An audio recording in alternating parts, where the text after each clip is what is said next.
A Redditor confesses their partner forgot to log out from the Redditor's phone, and they found something that changed their relationship. We'll get into that in a bit, but first, I pretended to be asleep when my mom apologized to me for everything. I, 28-year-old female, moved back home for a few months after a bad breakup and losing my job. My mom and I have never had the best relationship. She was a tough love kind of parent. Never really affectionate, often critical. Growing up, I never felt good enough. I carried that into adulthood, into every relationship, every job, every version of myself. One night I couldn't sleep. I was lying in bed in my old room, staring at the ceiling, just spiraling. That's when my mom came in. She thought I was asleep. She sat down on the edge of the bed and whispered, "I know I wasn't the best mom. I didn't know how to love you the way you needed, but I always loved you. I just didn't know how to show it. I'm sorry." I didn't move. I didn't say anything. I was too stunned. I don't think she's ever said, "I'm sorry" to me in my entire life. I cried silently after she left. I still haven't brought it up. I don't know why I didn't say something. Maybe I was scared it would break the moment. But that apology changed something in me. Maybe that's the closest we'll ever get to healing. Or maybe it's a beginning. You know, I could imagine for a lot of people that this is exactly the kind of thing that they may have dreamed of for years of actually experiencing from their parents. I think for a lot of people, if they were laying in bed, they fell asleep and they woke up and had a dream of exactly what OP experienced, they would think, "Oh, that was too good to be true." I don't really think I would know the best way to address it or bring it up. I think it would just be a major shame if the mom is feeling like this and it wasn't brought up in some fashion to try to begin actual healing. Opal Reverie commented, "Yo, I felt this so deep it's insane." Like, when you grow up feeling unloved or not enough, even the smallest apology feels like a freaking earthquake. You didn't need to say anything in that moment because you heard her, and that alone meant something. Maybe you'll talk about it later, maybe not, but that moment was real AF. Proud of you for sharing this because it definitely cracked something in me too. Also, hi, I'm Steven, and if you guys enjoy Redditors getting things off their chest, why not hit those like and subscribe buttons down below? That said, our next story is, my husband's childhood best friend asked me for a favor, then humiliated me in front of her family. I'm done being the bigger person. I've been sitting on this for a few days, trying to decide if I'm just being dramatic or if I've been letting too much slide for too long. So I, 30-year-old female, have been happily married for a few years now. My husband, 31-year-old male, is honestly a gem, kind, patient, hilarious, loyal, basically everything you would want. Which, after having an ex cheat on me with his best friend, is kind of a big deal. That relationship wrecked me for a while, but I worked hard to not drag the wreckage into something new. And my husband? Thankfully, my husband's never given me a single reason to question him. Until now? Maybe? I don't know. My husband and I have a great relationship and we're pretty social and often hang out with each other's friends. I get along with almost all of his group and they've honestly made me feel welcome, except for her. His childhood best friend, let's call her C. C has always been cold to me, not outright rude, just subtle enough to make me feel crazy for noticing. You know that kind of vibe? Every time we've been in the same room, she's managed to talk around me, not to me. I tried. I really did. I've smiled, made conversation, been nothing but warm, even when she's given me nothing to work with. She doesn't show up to group hangouts, but she'll invite him over, and he always tells me to his credit. He never goes without mentioning it, and he's never been weird or secretive about her, but it still rubs me the wrong way. I've tried being friendly, I've tried small talk, heck, I invited her to our birthdays, barbecues, engagement dinner, she bailed on all. She skipped our wedding too, and she only ever seems to reach out to him, usually when she's just been dumped and needs to talk. When I've brought it up, my husband says I'm overthinking it, that C is just a little odd socially. Maybe she is. Then, a few weeks ago, out of nowhere, she messaged me. She asked if I would model for her project, totally unexpected, and I was caught off guard enough to say yes. Part of me thought, maybe this is her trying to connect. Maybe this was her olive branch. I even felt a little hopeful. God, I was naive. So I agreed. My husband offered to come with me since he hadn't seen her in a while and thought it would be fun to catch up after. When we got there, her family was also involved, and from the second I walked in, it was like stepping into some passive-aggressive Twilight Zone. Her mom and sister kept calling my husband our son-in-law. I laugh, awkwardly, think I must have misheard. It only got worse. During the shoot came more of the snarky comments. Jokes about the one that got away and some bonds never fade. Her mom at one point literally said, "We always thought C would end up with him, but life has its detours, I guess. C always imagined walking down the aisle with him, and then, it's sweet of her to fill in though." Oh, come on, I wish I was exaggerating. And C just kept snapping pictures, smiling, saying nothing. No, "Hey, cut it out." No awkward laugh, no redirect. Nothing. My husband? Clearly uncomfortable. I watched him fidget through the whole thing, clear his throat a few times. He tried to change the subject or came nearby me during the photos. He didn't say much either, just went kind of quiet.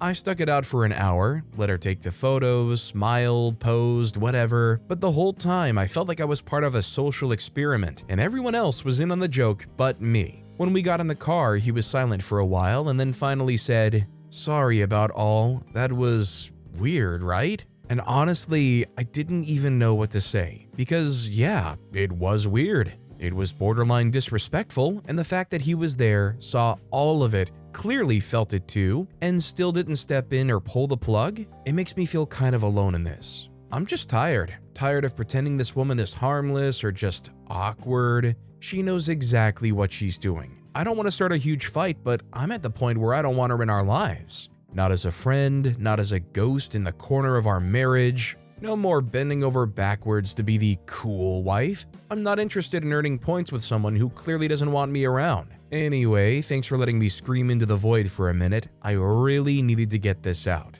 I think it's nice that the husband's been transparent here, but I feel like there's definitely just a bit too much of like a maybe people-pleasing mindset going on here, where they've been friends together for so long, they probably don't want to speak up even when they feel off about things because they don't want to rock the boat, they don't want to hurt this person, or they don't want to jeopardize the friendship for whatever reason. I'm not saying that friendships have to be transactional, but what is the husband actually getting out of this friendship anyways? Mistakes were made 427 commented, "You should be telling your husband it's not weird, it's par for the course. This is just the next step in the very apparent pattern of behavior from C that he's allowed to let happen over and over. Every time he left, whether to spend time with her out of the home or over the phone, to spend time with her, she tallied that as a victory. Now it's a matter of pushing the line. How much will he allow at your expense? How easy will he forgive with a short, insincere apology if he finally says something? She's playing a long game and trying to plant ideas, and it's even better when someone else can plant the ideas too.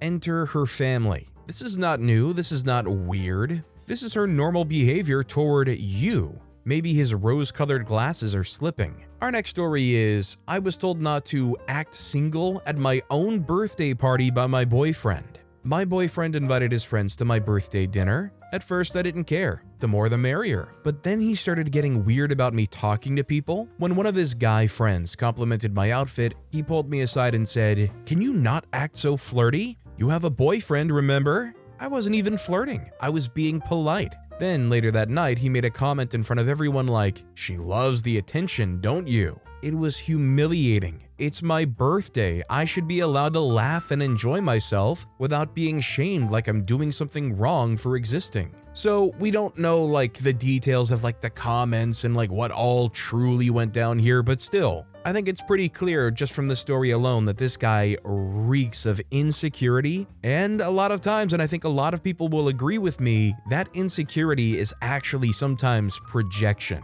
I'm not saying that OP's boyfriend is out there being a serial cheater or something, but I'm also not saying that. Our next story is, I lied to my doctor, she subsequently found a possible autoimmune disease. I want another baby. I want one so bad it hurts, and my husband and I have been trying for years to have a second child. My first was born extremely prematurely, and we really missed out on a lot of the exciting, happier parts of the pregnancy. He was born around 24 weeks, so I basically had morning sickness for 4 months, a few fluttery kicks, and then all of the trauma and horror that comes with the NICU. When we were finally ready to have our second child, both of us in stable jobs, life seeming manageable, I got pregnant almost right away. I had a bad feeling though, and I miscarried around 8 or 9 weeks. It was devastating. I was broken and shaken, and I'll be honest, I was little more than a body for a few months. I could barely bring myself to go to work, let alone shower, brush my teeth, cook or clean, or care for my son. After that, we agreed to not think about it for a few months. A few months later, I had another positive test at home. I was elated, but I had that same gut feeling again, the one that told me I shouldn't get my hopes up, shouldn't get too excited. I decided not to go to the doctor to confirm it and instead decided to wait until I hit 8 weeks. I made it to week 7 before I miscarried that one. A year later, it happened again. The faintest line, barely there, one that I, to this day, wonder if I imagined. Again, 7 weeks, and the same again late last year. We gave up on trying, gave up on thinking about it. Every time my period is late, which is frequently since the first miscarriage, I've had to temper my emotions and wait for the disappointment. Finally, in January, after 3 years of this torture, I made an OB appointment. I had been avoiding doctors for years because I'm a fat woman who's almost 30. I assumed almost any doctor would just tell me to lose weight. But I'd also been dealing with exhaustion, mood swings, late and unreliable periods, the miscarriages, etc. for years, and I was more tired of that than I was scared of a doctor ignoring me. So I went in. When asked why I was there, I told her about the recurring miscarriages. She asked if they had been confirmed by a doctor, as they couldn't trust home tests. And I lied. I said they had, just not at this particular hospital. She didn't ask for paperwork or proof, thank God, but took me at my word. She sent me in for blood work to see if my hormones were balanced. For the most part, they were, but she found out that I have hypothyroidism. It's subtle enough that all of the symptoms just look like a side effect of me being fat. I would have never found out if I hadn't asked her for help having a baby. She puts me on a medication for it and says, "Come back in a month and a half to redo your blood work. We'll check and see if the medication is working." I feel better by then. A little more energy, a little more patience. I feel like I'm doing better. I'm glad I did it. I go back and while making idle chat with a tech, she casually mentions one of the tests is for lupus. I had no clue my doctor was testing for that, so it surprised me, and if I've learned anything from House, it's that it's never lupus. But I trust my doctor. She's only helped me so far. I went back to follow up on that second round of blood work 2 days ago, and she sits me down to tell me that my testing has come back irregular twice now. She thinks I have APLS, an autoimmune disorder that causes the body's immune system to mistakenly produce antibodies against phospholipids, which are fats in cell membranes. It can cause a host of symptoms, including blood clots, recurrent miscarriage, and premature birth. It's easily managed, but unmedicated could also easily unalive. Now I'm starting a new medication in addition to the script for my hypothyroidism, am waiting on a rheumatologist to contact me for an appointment, and I have a repeat checkup with my doctor in 3 months to go over everything. All of this because I lied about my at-home pregnancy tests, because I knew my body and decided to try sidestepping the official rules. That lie could have saved my life, and hopefully, it'll help me get my second baby. Edit, for those of you scolding me for not going to the doctor sooner, I've been struggling with all of my symptoms, minus the miscarriages, since puberty. I had absolutely no reason to think those were tied to an autoimmune disorder. Additionally, until you pay my insurance premiums, my office visit costs, my deductible, and reimburse me for the time I have to take off work to go in, you don't get to tell me that I should have just gone in sooner. Lastly, for those of you scolding me for being fat, I'd been going to the gym for most of a year by the time of the appointment and was unable to lose weight simply by exercising and eating as well as I could on a budget. Big shocker, that was the hypothyroidism. It's very funny that I didn't actually say how much I weigh or how tall I am or anything that would indicate my size. I could be 4'8" and 120 pounds. I could be 5'8" and 180 pounds, or I could be 6'8" and 250 pounds. You have no idea what I look like. Stop pretending I'm some 1,000-pound monster who's delusional about my weight. I don't know if saying that stuff makes you feel like my personal saviors or something, but you're making butts of yourselves. Good day. Man, it's disappointing that OP even has to write that edit at the very end there, but I guess that kind of just comes at the cost of putting yourself out there online where it's all kind of an anonymous forum. I mean, you go on any website about any topic and you're gonna find some absolute moron whose day in life is so miserable, or they're so tickled by putting out engagement bait that they'll try to find the most perfectly vile thing to say just to upset you. Like, I can't lie, I have a bit of anxiety when I go through YouTube comments. You know, I'm always looking to take the next bit of poison damage from the person who says, "Oh, you sound like X or Y insulting thing," or "Nobody wants to hear your opinions anyways, just read." And with that, I move on. Now I'm Haunted commented, "Not sure if your doctor has mentioned this to you, but just in case she hasn't, pregnancy also puts you at risk for developing blood clots, even more so with your possible autoimmune disorder. Make yourself aware of the signs, and please be careful." I don't typically offer unsolicited advice like this, but I have a personal history with clots and therefore probably know a little bit more about them than the average person. And this could be potentially life-saving advice, which is the reason I'm sharing it. I'm sorry to hear about your miscarriages. I don't know what that pain is like, but I know it can be brutal. OP responded commenting, "Thank you. She recommended just taking a baby aspirin a day until a rheumatologist can see me and give a proper DX. And I'm also going to start metformin just in case this is some kind of PCOS. I feel really relieved that she caught it because I would have never have thought to look for an autoimmune disease. She's incredible."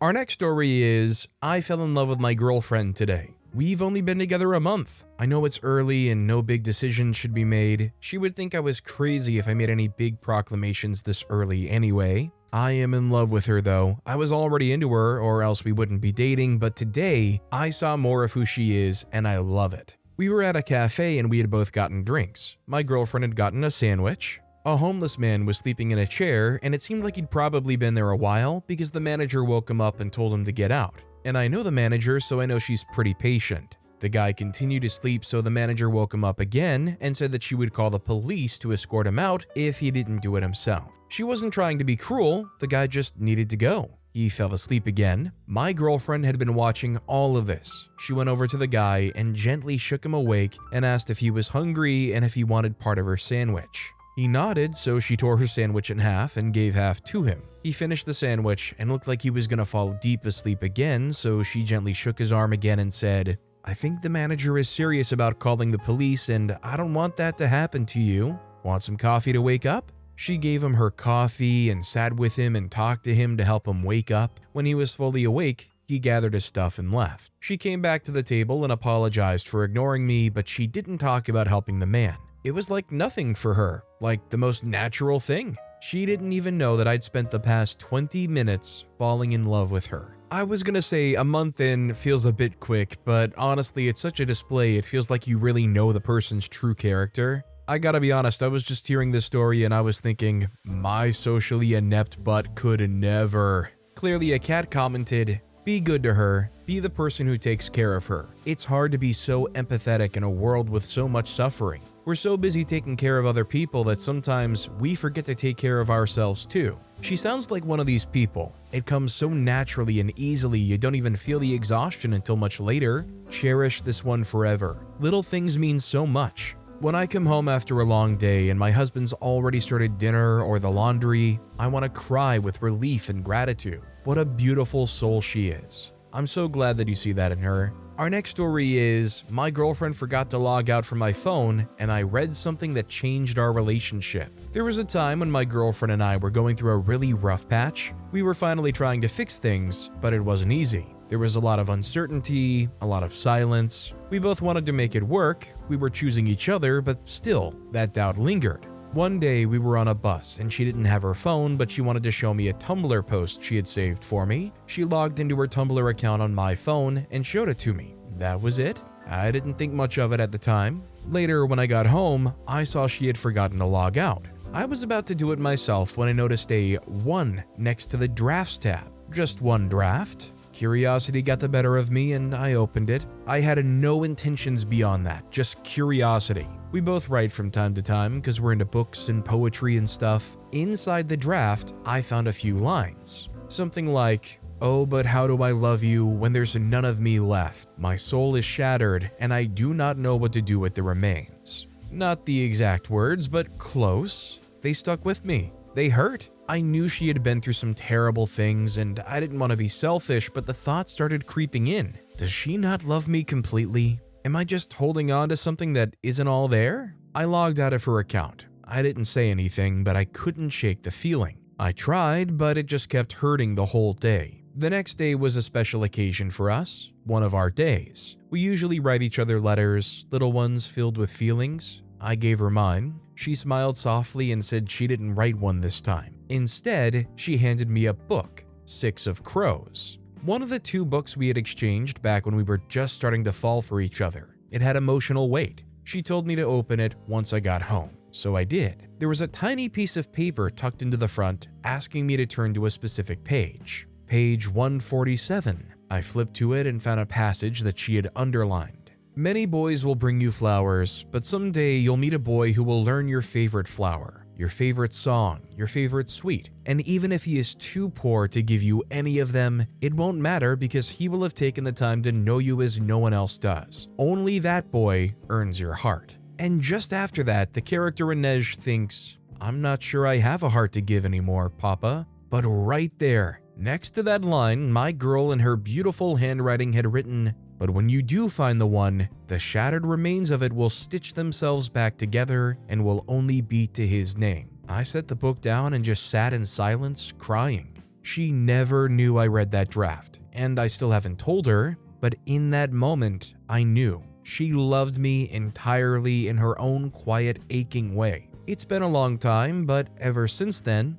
our relationship has only grown stronger. I love her so much. I gotta be honest, as soon as I heard that title, I was thinking that this was gonna go downhill quick and OP was gonna find some kind of like extremely vile stuff or, you know, the classic like cheating behavior or like bragging about cheating kind of behavior. No, actually just one of the most beautiful, touching things I've probably read this year. Pamela on the Go commented, my husband looked me in the eyes, smiled, and then proceeded to unclog the toilet for me, and that's how I knew he loved me in his own quiet, aching way. Congratulations on also finding true love, OP. Our next story is, brother's new wife banned him from playing video games with us, found out last night, and having a hard time being happy for him today. I, 22-year-old female, am currently out of town for my older brother's, 28-year-old male, wedding, which is happening today. He's marrying a woman he's been dating for about 10 months, and they only decided to get married last month. It all happened really fast. Since he lives across the country, the only way we really hang out is by playing video games together. It's something we've done for as long as I can remember. Me, him, and our younger brother, 19-year-old male. It's not like we play constantly or all night, just a couple hours here and there, nothing crazy. It's always been our way of staying connected. His now wife has made it really clear that she hates video games. From early on, she told him that she didn't like him playing, and eventually told him she didn't want him playing with us at all. He tried to compromise, and for a little while, she allowed some limited gaming, but last night, the night before his wedding, he told me that she's officially put her foot down. No more games. At all. She told him that they're a waste of time, and he should be using that time to do more for himself. I didn't know what to say. He already knows how I feel, how we feel, our younger brother and I, but it's clear that this is her boundary, and because it's his fiancée, now wife, there's not really space for us to say anything without it seeming like we're being unsupportive. And I want to be supportive. I want to be happy for him today. But what really gets me is how much he's given up for her already. It's like he's constantly adjusting, compromising, bending to fit into her life, and she refuses to give him anything back. She won't even let him have this, a couple hours here and there with his siblings doing something we've always done. I'm sad that it feels like we're losing our brother to someone who doesn't seem to value the connection we have, and sad that it feels like there's no room for us anymore unless we change or just quietly back away. I don't want to make this day about me, I really don't. I want to be happy for him, but it hurts more than I thought it would, especially since he only told us last night. I don't know. Update with info, didn't expect so many comments. To cover it now, I haven't gotten to speak with him yet. I intend on calling him soon. They've gotten married as of this afternoon. People are saying I may be leaving out some info, and I will say that I found this out last night and needed to get it out. So I may have left some context aside. He's not hooked on video games. He's very responsible with time spent on the computer and only played with us 1 to 2 times a week, a couple hours at a time. Usually Tuesday or Wednesday, and he made sure to call us once she was in bed as she goes to bed far earlier. Outside of that, he played with his friends every so often, but this would also affect how much time we had. I said he's changing a lot for her and she's not giving anything in return. I mean, he's changed jobs, changed his wardrobe, stopped learning a language he loves, etc. And the 2 things he asks she won't give One is some gaming time with us. I saw someone mention that our opinion shouldn't matter in this. If this was a decision they mutually made, I'll support it. It may hurt, but I'll get over it if he feels that that's what's best for his relationship. But being that it's something she's forcing that originally allowed on limited terms makes no sense to me. At that he limits the time and we, our younger brother and I, make sure we never interfere with their plans. I'm struggling with how to bring this up to him without adding to the stress and frustration he's already feeling. I'm not trying to make things harder, I just hope that we can find some kind of compromise that works for everyone. If it ends up being a "it is what it is" situation, then so be it. But if there's a way to meet in the middle, I would really love that. After all, she's my sister-in-law now. I'll try to update if this goes anywhere. Nonetheless, we will never stop supporting him. He is our brother and we love him. The door is always open for him. I do think it's pretty obviously controlling behavior going on here. The problem is, he has to be the one to stand up to that. If he's more than happy just kind of like giving her the reins to make his decisions on how his life is going to go, I mean, I guess you gotta respect that and respect that he's kind of given that decision making up. More or less, it is the choice he made. LHWJHW commented, "Controlling behavior isn't a boundary. A boundary is drawing a line around something that affects you personally. Dictating how someone spends some of their free time is controlling behavior. This doesn't end well." Triple XD commented, "I truly wish everyone who throws the word boundary around could read your first sentence. I hate the word so much because of how much it's been misused and how so many awful people think they can control others. And OP, not during the wedding, but maybe in the next couple of days, tell your brother how you feel and let him know how special having all three of you siblings gaming together has been. Hopefully he finds his backbone and realizes the bigger implications of letting that succubus take this from him." Our next story is, "My wife made me realize how blind I've been my whole life. I feel so stupid writing this, but I need to get it off my chest somewhere, because the more I've thought about it these past few days, the less I can believe it. First of all, when I, male 40, say blind, I don't mean literally, I mean just not seeing what's been around me all this time. For some context, people, girls mostly, have always told me I'm good looking, but I'm extremely shy. Like, to the point where I would get super red whenever a girl talked to me out of nowhere. That shyness made me completely dismiss any compliments. I never thought of myself as above average. I've always focused more on my flaws. Not long ago, I was talking with my wife, female 42, and she asked why I don't see myself as attractive. I told her it's because girls were never really into me and that's why I only had 2 girlfriends before her. She just stared at me in disbelief and said, "You have no idea what you're talking about." Then she started telling me these things, stuff my family has told her, or things she personally witnessed, that made me realize how many women had been into me, and I had zero clue. To summarize, most of my sister's friends came over to our house because of me. My dad even warned my wife back when we were dating to watch out for my sister's friends. Turns out my sister was actively trying to set me up with them, and I just never noticed. It only hit me now, years later, when my wife laid it all out, like how often those girls would show up when my sister wasn't even home and I would be the one to greet them, and it never occurred to me they were trying to get me alone. That's just one example. There's so much more, and that's not even counting school. Girls would come up to me, touch me more than what seemed normal, or even get a little handsy and I would just laugh it off like it was a joke. Sometimes I would wonder, could she be into me? But the thought gave me anxiety. I was terrified I was misreading things and would get rejected, so I would just ignore it all. If you're wondering how I ever managed to have girlfriends or a wife, it's because those women were super direct with me. Like, straight up told me, "I like you, I want to go out with you." Otherwise, they would just be another stat in my sad list of girls I completely missed. Anyway, more stuff happened even while I was dating my now wife, and even after we got married. Some things I barely noticed and brushed off, others I only found out about recently because she told me. Honestly, I feel so dumb for missing all these obvious signs. I laugh about it now. I tell my wife it's at least a nice little ego boost, but I don't regret anything. Being this oblivious led me to marry an amazing woman and have an incredible daughter, who, funnily enough, seems just as clueless about her surroundings as I was.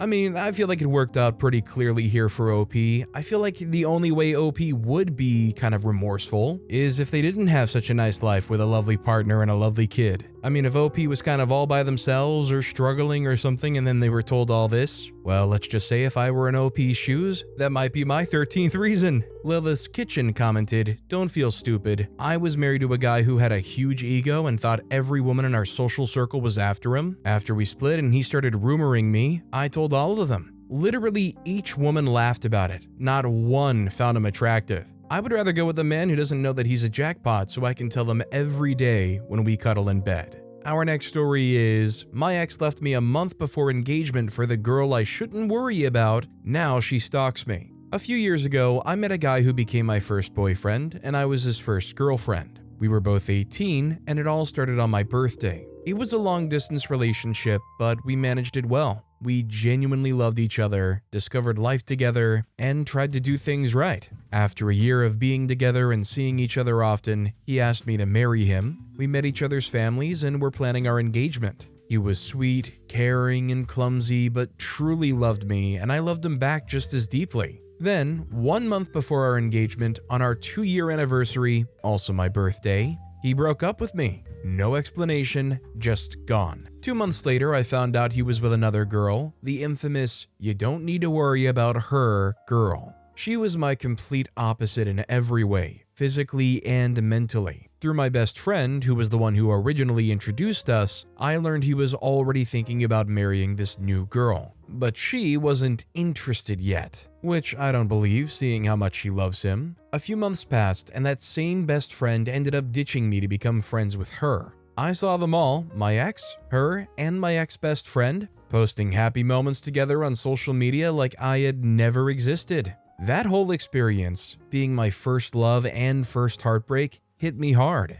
I ended up hospitalized, diagnosed with severe issues, partially because of this whole situation. I tried reaching out to my ex to talk, to at least confront the way things ended, but he didn't hate me, he simply didn't care. Total indifference, like I had never been a part of his life. The girl? She knew everything about us, yet that didn't stop her from flirting with a guy who was nearly engaged. He gave her everything. It's been nearly 2 years now. I've healed, surrounded by my real friends and family. I've cut off all contact with everyone from that part of my life. But here's the thing that bugs me, she still stalks me. She watches my stories, sometimes from her real account, sometimes the obviously fake ones. She even sends friends of hers when she blocks me out of nowhere. It's been like that since the beginning of their relationship. I know he doesn't care about me, so why does she? Is it just curiosity? Is she trying to show me she won? Is it a weird flex to make sure I see her happy with him?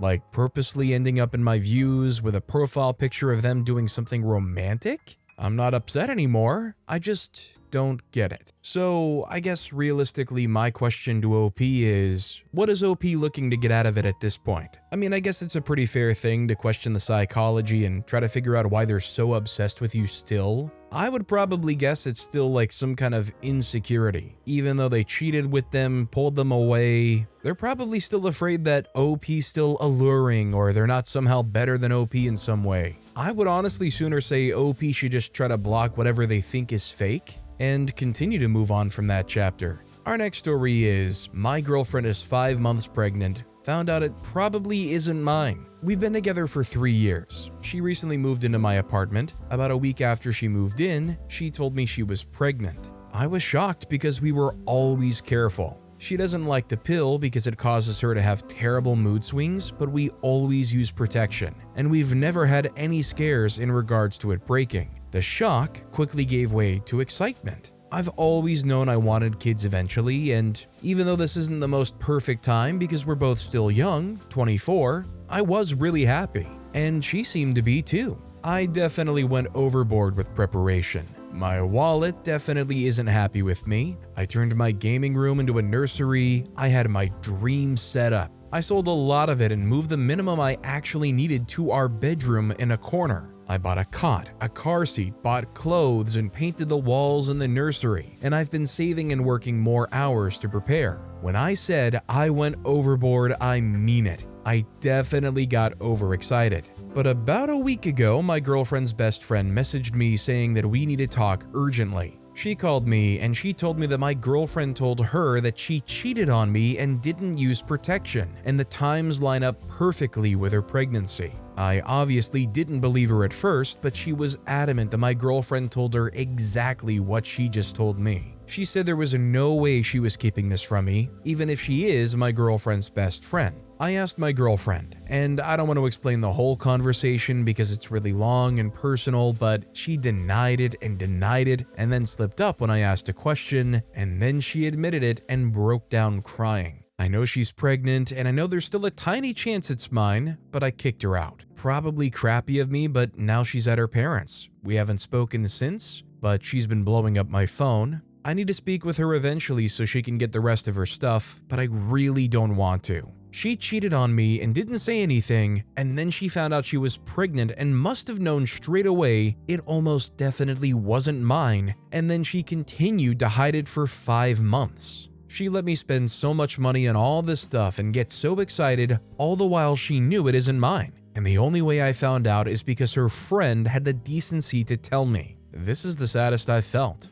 ever. I lost my girlfriend and what I thought was my baby at the same time. I've been trying not to cry and just keep going, but I can't. I can't even explain how I feel right now. I haven't told anyone yet because it's so embarrassing. I did all of that crap for a kid that ain't even mine. I know I'll have to tell my family and friends eventually. I just want to tell someone. At least if I say it here, I won't be judged by people in my life. So, stuff like this is kind of exactly why when those hypotheticals come up where it's like, if you know your friend cheated on their partner, do you go and tell the partner? Or maybe a common one is like, if you know an in-law cheated on their partner, and you know that it'll shake the family up and rock the family, do you let that partner know? I know it's not as serious as a baby being on the way, but you would want to know, right? Boudica's Justice commented, "Dude, I know you're sad, but the trash took itself out. Someday you'll look back on this and realize you narrowly avoided a landmine and your life is so much better. Also, get that best friend a nice gift." Hot Refrigerator 6316 commented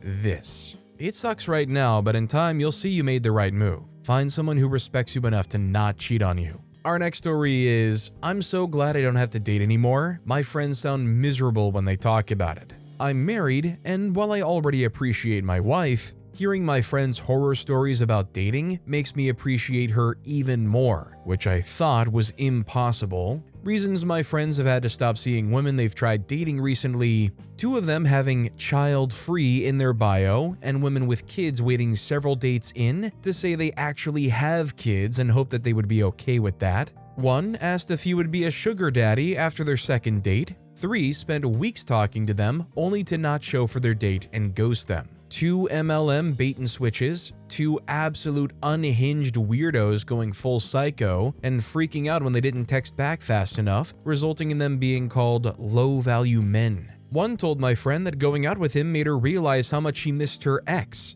That one stung to hear, but he laughed it off. I don't post this to bash on women, just these specific women and the time they waste for my friends just trying to find love. Again, thank goodness I found my wife, because this would drive me crazy. I wonder how much just modern dating as a whole plays a role in this. The whole idea that dating nowadays pretty much is entirely generated out of dating apps. For a lot of people, it's like putting so much in and getting very little in return. Other countless people are signing up on there just to try to get other free things, like OP wrote, "Do you want to be a sugar daddy? Can you buy me free meals? Blah blah blah." Some people are on there just to be like entertained for a bit. Dulab5283 commented, "I had a guy asking me literally on a first date if I'll pay for a dinner. That was the most awkward situation, and the waitress was even like, 'What?' I'm having a grown-up kid, 18, and finding someone around the same age of kids or no kids is difficult. Guys with kids would be fine, but all of them pretty much wanted me to take over raising them? Like, heck no. Not my children, and it's inappropriate until meeting a mother of the children to be around the children, in my opinion. But, well, men. I was dating men with younger kids, and all turned out to not be emotionally ready to date at all. So my point is, pretty much not a river I want to step into. So far, I think only a few have hid the fact of being parents. Most told me that they didn't want kids, but then they would like to have a kid after some time of knowing me, and I need to complete my degree, so I definitely can't go the route even if I wanted to. Dang, people, know what you want. Quite annoying. The dinners are annoying though. I prefer now coffee dates. The worst of the dates are when men interview me as for how stable income I bring and how I pay my tuition and study when I don't work. The answer is, if I do it, then it's none of anyone else's business. I pay my bills. They have no business in making financial assessments on a first date. What's the point of living together these days? Assuming men and women must do 50% of all chores, including cooking and cleaning, then why? Men require now that all women be financially equal, which is rarely going to be happening, and divide expenses in half. Not fair. I'd rather live my peaceful life alone with my kid for now and do my hobbies and no need to prove anything to anyone. The men I'm meeting anyways are like a joke. It's nothing comparable to 10 to 8 years ago. The dating pool is poor. Men make it so transactional now. Because we can work now, we're expected to raise all 20 centuries of housewife lives to equal them financially. The past was pretty clear that a woman was sold to another family to provide and she would bear the children and run the household. Now that we're working too, we do have 50-50, but men forget that women work more for the equality at work and that we rarely get paid any comparable salary. Until this happens, maybe they should think of their expectations. I say asking for a coffee date is better and coming her direction so they don't spend their precious money on dinners. They can go on walks, do free events if they're creative enough. Men these days complain that they pay for dinner. I'm laughing at it. They can go find other activities for the dates. No one tells them to sit at a table and eat. Making interesting dates is the best part of dating, not stuffing up with food. I'm tired of the dating at that point. Me trying to be creative just so others can unalive it by asking to go out and split the bill. Let me decide how I spend my own money. I'd rather put it toward my kid and not eat that restaurant food. I cook so I'm not hungry. I do a courtesy to go out, not like I'm starving to eat. So inviting me to dinner and splitting it? That's not how it works. Men should think about that one. They seem to blame women that they pay for dinners while they can do just about anything else that doesn't cost anything or minimal to make an effort. Okay, at this point I'm writing a book. Sorry for the length of it. Our next story is, I told my friend I needed to leave early because I was anxious. She laughed and said, "You always do this." We were at a crowded event. Loud, overstimulating, overwhelming. I started getting that tight feeling in my chest. The one that always leads to a spiral if I ignore it. I pulled her aside and said that I needed to head out early. Her response? "You always do this. You should try being normal for once." I didn't even know what to say. I've supported her through panic attacks, depressive episodes, everything. But the second I needed grace, I got shamed for it. I'm tired of being the strong one until I need strength myself. So, solely to play devil's advocate, is there a point where the friend actually becomes the right one here? Like, let's use the context here. OP was with their friend at a crowded event, and their friend said, "You always do this." Like, is there an agreement or an expectation that OP's kind of committing to that they repeatedly don't live up to? Don't get me wrong, the friend is absolutely a jerk for acting the way they did, but to be fair, is it wrong for them to at least be annoyed if there's a repeated behavior where they're trying to do something with their friend that their friend repeatedly bails on? Again, not a justifiable behavior from the friend, but like you could understand at least a little bit of annoyance, right? Am I just wildly wrong on this one? Primordial Nix01 commented, "I think this needs a bigger, more adult conversation to address the topics. As a friend, it would honestly bother me if a person repeatedly couldn't commit to something they agreed to. If you say you can go to the event, it's a commitment, and I can understand the frustration of making the plans and someone saying, 'Yes, I will be there to enjoy this event with you,' and then being left for the rest of it consistently. However, as someone with social anxiety, I also understand that anxiety exists. I think you should have a serious talk with your friend about it and try to reach a middle ground or compromise with each other. Otherwise, I would recommend being more realistic about the spoons you have to give out. When you consistently overshare your social spoons, you run out and end up having to flake on people who do start to notice, 'Hey, I get left behind by this person a lot.' If an event is from 5 p.m. to 10 p.m., I tell people I will for sure be there from 5 to 6, maybe 6:30. That way, when I stay later than that, if I do, they see more of a positive. Social anxiety is hard and it crippled me for most of my high school life, but I've learned it's a lot better to be realistic and underguess how long I'll be able to stick around than repeatedly overguess and let those around me down consistently. So I would take a long evaluation of yourself and see how long you usually last at these events, what tends to be triggers, some things that help, etc. I use something called loops. They're earpieces that block out background noise so you can hear the conversation in front of you and decrease the general noise around you. They have different kinds for different needs as well. After the self-reflection, I would recommend having an honest talk. Thank her for being as understanding as you have and acknowledge that the current system you've worked out isn't really fair to the other person. Explain that you would like to start setting smaller time windows to be at events for yourself so that they're more realistic and there's less letdown for everyone involved, as I'm sure there's also a part of you who wishes they don't miss out on things. You can also ask at events if there's a policy for leaving and coming back. Many offer hand stamps to let people out to smoke or similar and come back in within a reasonable time. Utilize those when you need a break. Fresh air helps a lot. You're not a bad person for having anxiety, and I know it's hard to not feel like you support everyone else but they're not supporting you on this. I also don't think it makes your friends bad people for not wanting someone to go to events with them that says, "Yes, I'll do this event with you," with no other precursor but saying things like, "Hey, would we be able to make a couple of steps out for fresh air?" or "Is it okay if I only commit to so-and-so of the event?" So that way it doesn't feel like you bail halfway with no warning. Things like this will also help you see your true friends. Responses to this should be understanding. It's a pick your battles.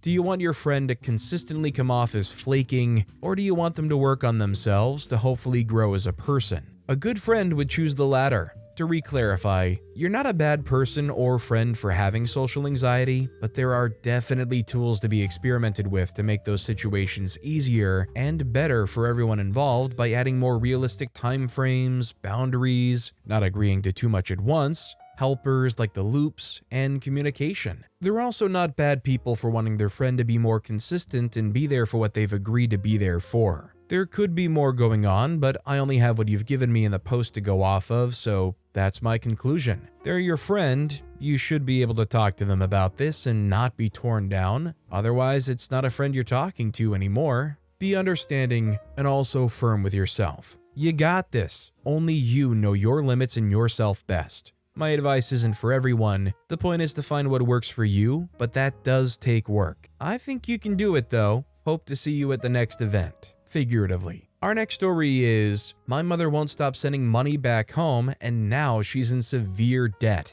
My 32-year-old female, mother 64-year-old female, is from Liberia, a country in West Africa. She left during the Second Civil War and was brought to the US by her then boyfriend and settled down in New Jersey. As anyone who is the child of immigrants or an immigrant themselves knows, sending money and items back home is a regular occurrence. The US is a global superpower and is seen in other countries as incredibly wealthy, and anyone in the US is believed to be rich. No matter how much you tell them that it isn't actually how it is, no matter how much you explain how hard it is to live here, they believe you're rich if you're in the US. I have cerebral palsy. I was born with it. My mother is the type to not fight for anything when it comes to me. She never sued the hospital where I was born in. She never put any effort in to look for services to help with me. She never looked into what I could do outside the house. She never even sued when I was injured at school due to an incident that definitely was a suable offense. My childhood consisted of staying inside, going to school, and coming back home and being prayed over by people in the church. My mother never bothered to learn to work with my disability. Her main goal was to fix me because I was broken. Why get a ramp installed when God will heal me and I'll be able to walk soon?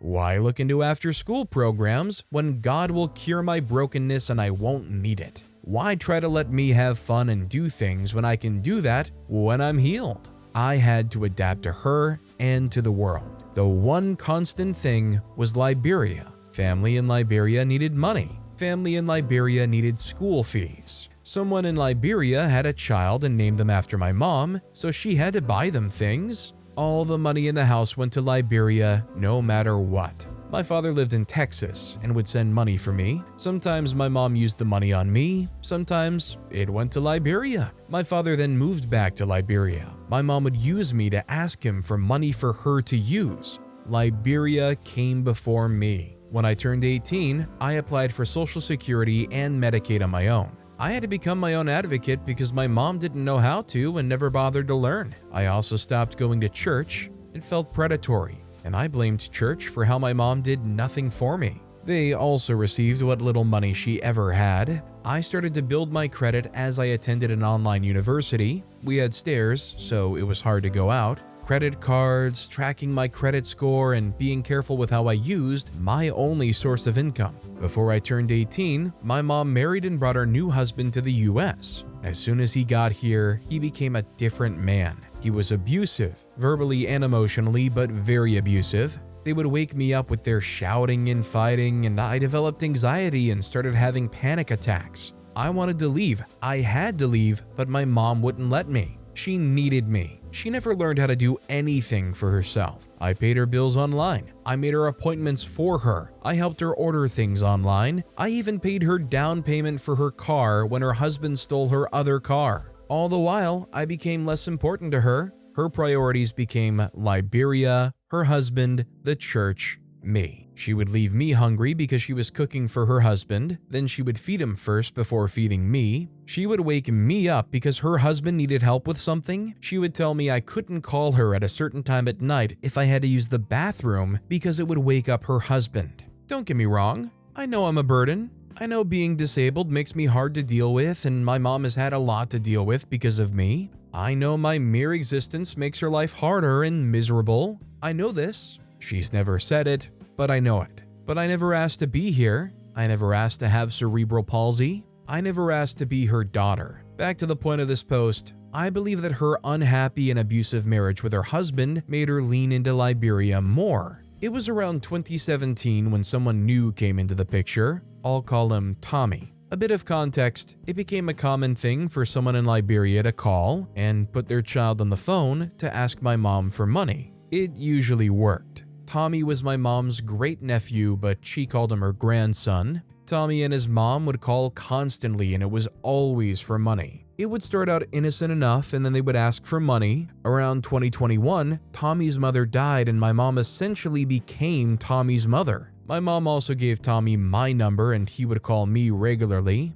At this point, Tommy was desperate to get his education and wanted to go to university. He had a scholarship to go to a school in Germany. He asked for money from my mom, my older brother, and me. Yes, me, who is disabled. I sent $100, my brother sent $900, my mother sent $500. Read it? Tommy lied. Tommy didn't go to Germany. He went to Singapore. How did this happen? We have no idea. But this was it for my brother and I. We were done with Tommy and his lies. He also started to use me in a money laundering scheme that I quickly ended by cursing him out, which upset my mother, but not my mother. Tommy was stuck in Singapore and my mom was funding his life there. She paid his rent, she paid for his fees, she paid for a number of tickets to send him back to Liberia. She went shopping to send him items for his reselling business. He also promised her many things: new clothes, jewelry, an iPhone, because her Samsung was so awful according to him.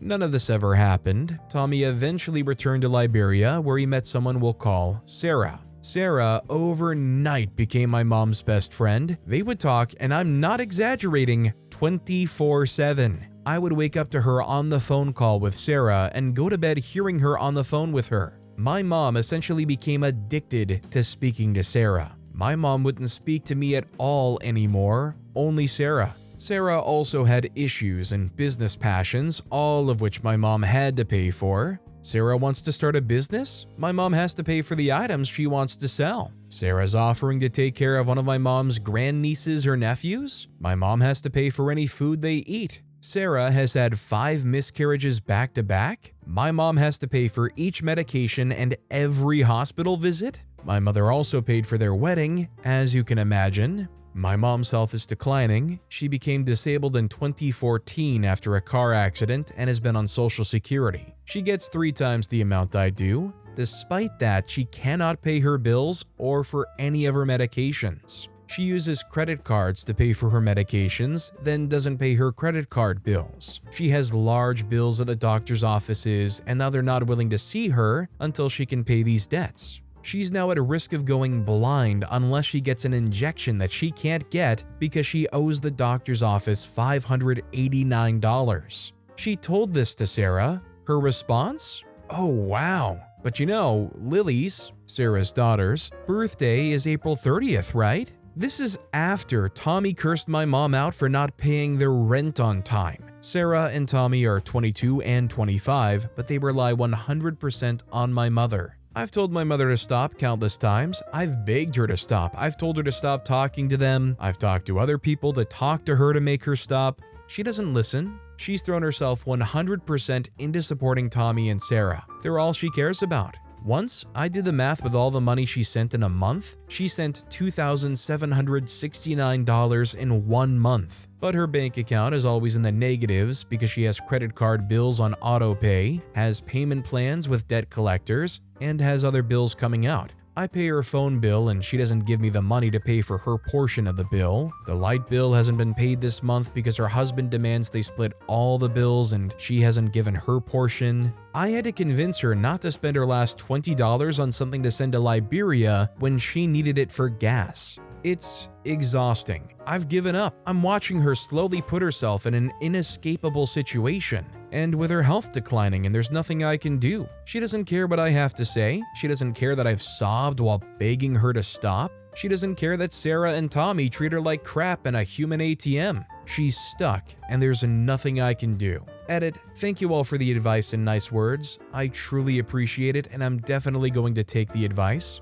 I just needed to rant because I felt myself on the verge of another emotional breakdown after my mom had me spend an hour saving photos of Sarah's baby to send to her, all because Sarah asked her to. I have a lot of guilt. I feel guilty because the house we live in now was bought with my mom's lawsuit settlement from her accident because I wanted to move out of the old house when she and her husband caused me to develop anxiety. I also feel guilty because she's gone into further debt to buy things for me, but this is not my fault. I've repeatedly told her she doesn't need to buy me anything, especially if it causes her to get further into debt, but she does it anyway, and we had to leave that house anyway because it was falling apart. And most importantly, I didn't ask to be born or disabled. I do more for her than my brother does. I may have burdened her with my existence, but I've more than made up for that. I've done everything I could for her, and she looked at me, sobbing and begging her to stop sending money to Sarah and Tommy, and she came back to me the next day to send more money. You're right,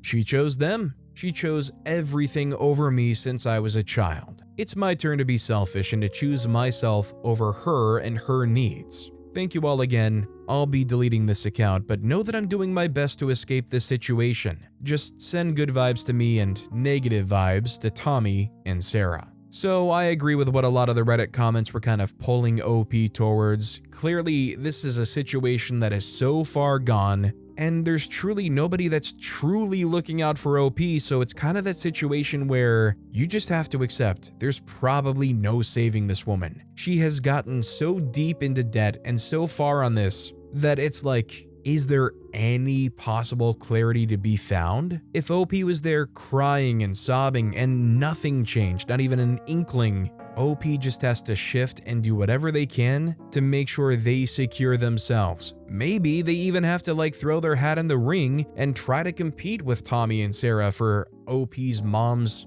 debt money and attention, if that means what it takes for survival. Daisy Sam 3130 commented, "It's time to start investigating your options to move out of home. Also, be very clear that you will no longer pay anything more than your share of household responsibilities. Treat her like a roommate only from now. Do not pay anything more than your share. Her poor decisions are not your responsibility, and until she has to face the consequences, she's not going to stop. The only chance she has to learn to make better choices is to face her responsibilities. Your only job is to protect yourself. I'm so sorry. please reach out to community groups and advocates. You must get away from this situation. But with that being said, that's all the time we have for today. Now, if you want to hear another absolutely crazy Redditor confession, check out that video on the left. Or if you missed my latest video, check out that video on the right. That said, I'll see you all next time with some more stories.